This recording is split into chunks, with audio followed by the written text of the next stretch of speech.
Olá, galera, cartoleiros e cartoleiras. Estamos aqui agora para fazer a análise dos jogos da sexta rodada.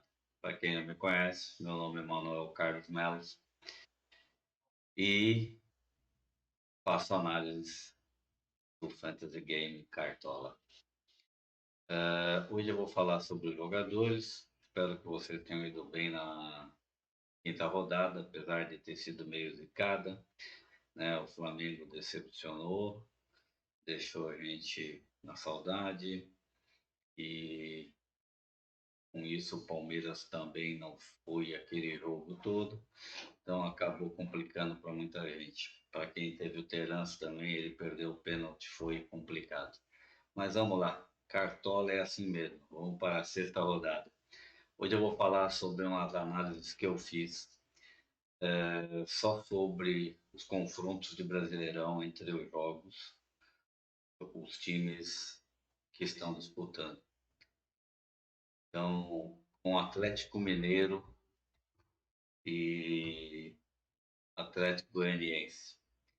Nos últimos confrontos de Atlético Mineiro e Atlético Goianiense em casa, o Atlético venceu duas e não teve nunca nenhuma derrota. E nos confrontos gerais, mesmo fora, o Atlético sempre levou vantagem.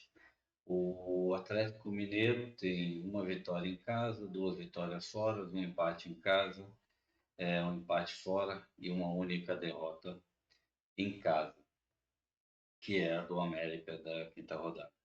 Ele segurou o SG duas vezes, uma vez em casa, outra vez fora. Já fez 8 gols, sendo 6 fora, 2 em casa. Está com um saldo de 2, levou 4. O Atlético Goianiense é um time muito fraco, até agora não teve nenhuma vitória em casa nem fora. O máximo que ele teve foi 2 empates em casa e um empate fora e duas derrotas. O Atlético Mineiro muito superior ao Atlético Goianiense. O Atlético Mineiro, se eu não me engano, tem jogo só dia 19 pela Libertadores. Então, provavelmente, não tem por que poupar ninguém. Deve vir com força máxima para competir. E Arana, todo esse pessoal vai ser excelentes pedidas para o próximo jogo do Atlético. Tem tudo para arrebentar nesse jogo. Vamos lá, próximo São Paulo e Cuiabá. São Paulo e Cuiabá eu não achei nada sobre a pesquisa, sobre confrontos dele. O máximo que eu achei foi essa, onde teve um empate para cada lado. O Cuiabá costuma engrossar o caldo fora de casa, né? Tanto que ele tem dois SG dele são fora de casa. O São Paulo tem um SG dentro de casa. São Paulo é um time muito mais forte do que o Cuiabá e jogando no Morumbi, eu acredito também tem a maior vantagem de vitória. Uh, não apostaria no SG do São Paulo, que o Cuiabá ele engrossa o caldo fora de casa para a maioria dos times. Tanto que ele tem duas vitórias fora de casa, um empate fora de casa. Ele teve uma derrota em casa e uma derrota fora só. São Paulo são duas vitórias em casa, duas vitórias, dois empates fora de casa e uma derrota fora de casa. Em matéria de gols, o São Paulo já levou 6 gols. Fez 9, levou 6. Cuiabá fez 4 e levou 6 também. Então o São Paulo leva vantagem. Não é porque o Cuiabá perdeu para o Santos na Vila de 4 que isso acontece toda hora. O Cuiabá é um time encardido. Mas o São Paulo, para mim, é grande favorito. E Caleri, se estiver no dia dentro do Morumbi, é gol dele, né? É, a defesa também, Diego é uma boa aposta também, dá para o Igor Gomes também, para mim, é uma boa aposta para esse jogo. Botafogo e Fortaleza. Na pesquisa que eu fiz, o confronto entre eles sempre foi equilibrado, mesmo no geral, fora de casa ou dentro de casa, sempre foi um jogo muito equilibrado. Jogando dentro de casa, Botafogo ganha uma, perdeu outra. Fortaleza, como sempre, jogando muito no primeiro tempo, ataca muito, finaliza, mas não faz o gol, né? Ou o goleiro pega, ou muitos jogos chutes para fora. Ontem eles tiveram a sorte que o Pikachu acertou um belo chute, foi um golaço, mas foi sorte. O Pikachu perdeu uma bola muito mais fácil de gol que não fez. Botafogo jogou muito bem contra o Flamengo, apesar do Flamengo ter jogado em cima deles o tempo inteiro. Catito Fernando estava naquele dia e resolveu pegar tudo. Mas o Botafogo vem empolgado e isso daí pode ser um problema para o Fortaleza. Eu acho que o Botafogo leva uma leve vantagem, mas é jogo que não dá para apostar em SG de nenhum. Tanto que o Botafogo tem um SG e o Fortaleza não tem nenhum. O Botafogo já fez 7 gols e levou 6. O Fortaleza fez 2 gols e já levou 5. Então é um jogo que não dá para pensar em SG. Qualquer um pode levar. Eu fugiria de qualquer jogador desses aí para essa rodada.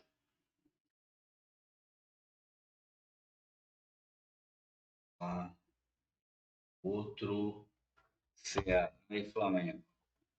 Tem nem o que se falar, né? Ceará, com certeza, mesmo dentro de casa, pela pesquisa, não teve nenhuma vitória dentro de casa. Teve uma vitória fora, que foi aquela contra o Palmeiras no primeiro jogo da rodada. Depois, perdeu as duas fora, perdeu mais uma em casa, não fez empate. SG 0. Um gol só dentro de casa. 3 gols foram fora, que foram aqueles 3 gols contra o Palmeiras. Já levou 7 gols. Então, Flamengo, para mim, é a maior força para a rodada 6. Flamengo joga Libertadores, mas joga Libertadores na terça-feira contra a Universidade Católica. Mas ele está com uma vantagem muito grande, né? Ele só se dá mal se o time do Peleres vencer o Sporting Cristal.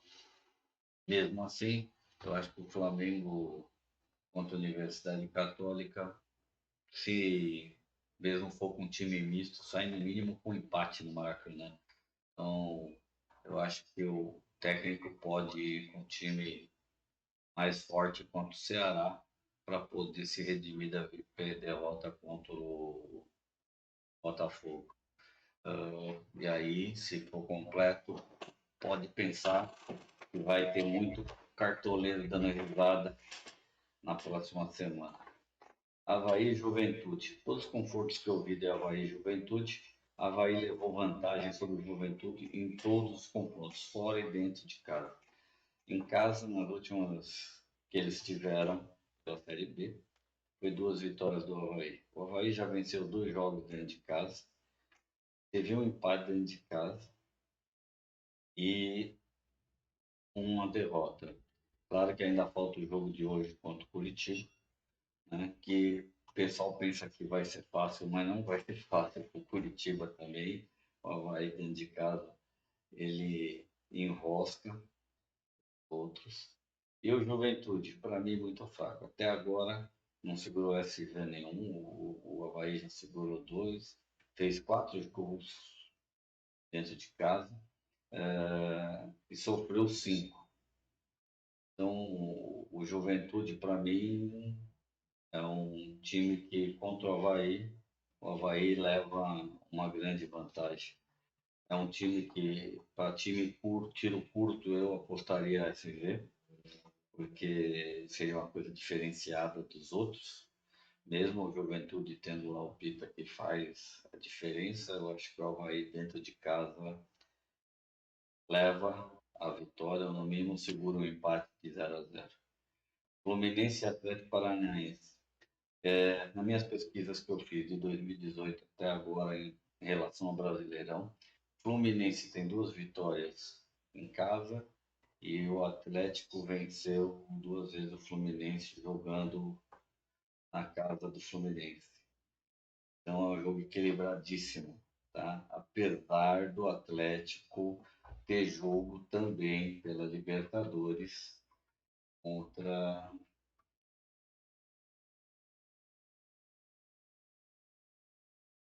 Libertad, que é o líder da chave dele. Então ele vai ter jogo na quarta-feira. Pode ser que eles poupem jogadores. Se poupar jogadores, o Fluminense tem tudo para vencer esse jogo, né? O Fluminense jogou bem contra o Palmeiras. Eu até falei que o Cano podia nos dar, o Cano e deu. Então acho que o Fluminense leva vantagem, uma pequena vantagem sobre o Atlético Paranaense, principalmente se o Atlético for misto. Palmeiras e Bragantino, clássico paulista. Nos últimos confrontos que eu vi do Palmeiras, o Palmeiras, na casa dele, perdeu uma, o Bragantino, e venceu uma. Na maioria dos jogos, sempre houve vitórias do Bragantino e vitórias do Palmeiras, tanto fora quanto dentro dos empates. O Palmeiras tem uma vitória dentro de casa, um empate dentro de casa, uma derrota dentro de casa e 2 empates fora. Palmeiras segurou o SG 2 vezes, uma dentro e uma fora, Bragantino uma dentro e uma fora. Palmeiras tem 8 gols, Bragantino tem 8 gols. Palmeiras tem 2 de saldo e o Bragantino tem 4 de saldo. Então, para mim, jogo super equilibrado. A única diferença é que o Palmeiras joga só na quarta-feira pela Libertadores e o Bragantino joga na terça. Então, pode ser que o Bragantino poupe jogadores. Mesmo agora que voltou Arthur, ele ainda está com muito falta, apesar que também vai sair gente que está nas enfermarias deles lá, vai voltar a jogar. Mas eu acho que é um jogo equilibrado, tomar muito cuidado nas apostas do Palmeiras contra o Bragantino. Internacional e Corinthians. Nos últimos confrontos lá no Beira-Rio, o Corinthians não venceu nenhuma. Teve uma derrota do Internacional e 3 empates. E nos confrontos gerais é sempre bem equilibrado. O Corinthians vem bem no Brasileirão, está com 2 vitórias em casa, 2 vitórias fora e uma única derrota fora de casa. O Internacional, ele venceu uma em casa, uma fora, empatou uma em casa, empatou uma fora e teve uma derrota fora de casa. Segurou o SG 3 vezes. O Corinthians também segurou o SG 3 vezes, né? Sendo que o Corinthians segurou 2 em casa e uma fora, e o Internacional uma em casa e 2 fora. Saldo de gol do Internacional 1, saldo de gol do Corinthians 4. O Corinthians já fez 8, o Internacional fez 4. Então eu acho que é um jogo que quem quiser apostar no SG é excelente para os dois lados.